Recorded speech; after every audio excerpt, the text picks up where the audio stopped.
Philip Lynott betoner med en klædelig, men malplaceret beskedenhed, at han blot er menigt medlem af Thin Lizzy. I'm just part of the group, I'm contrary to what people think. I don't dominate the group or force them to do stuff. It's a coalition. It's a contribution by everybody from the band, Men Thin Lizzys særlige appel ligger i Phil Lynotts person.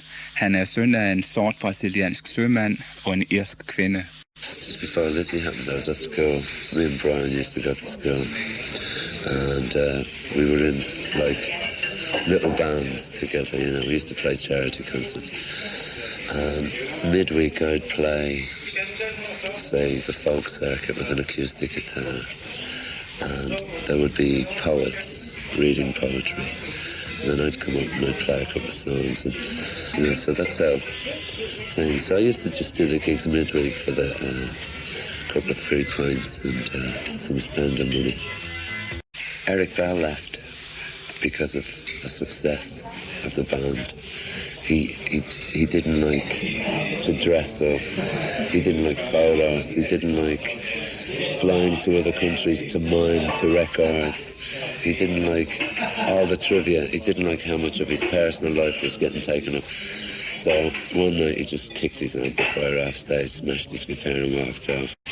Yeah, it's the wrong way to look at it, really. Nobody said that to be in a group was a marriage and you had to be there forever. And we really thought we'd arrived, So my head just I became really big-headed, conceited, thought I was great, thought I could do everything, take everything, screw everything, And I tried and got hepatitis. And I put me on my back. And then we took it a little easier. I couldn't drink for a year, and that really turned my head around.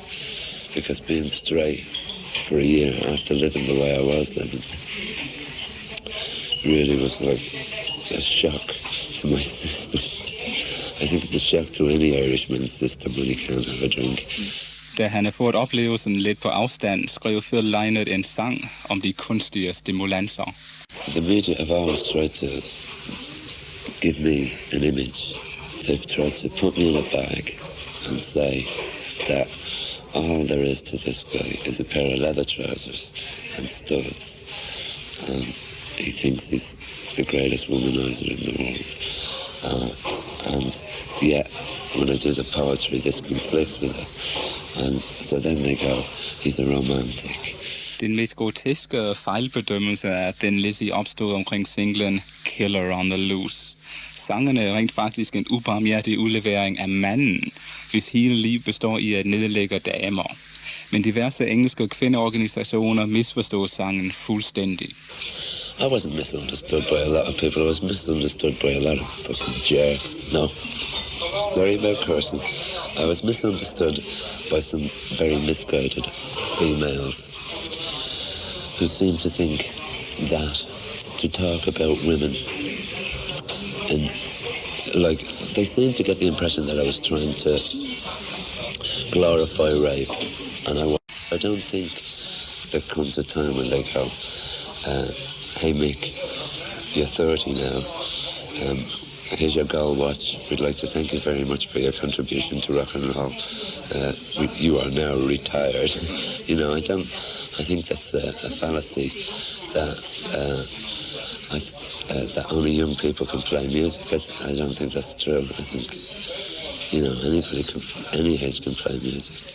Men Philip Lynott har længe følt Thin Lizzys 2 guitar, bass og trommerbesætning som en hindring for en musikalsk udvikling.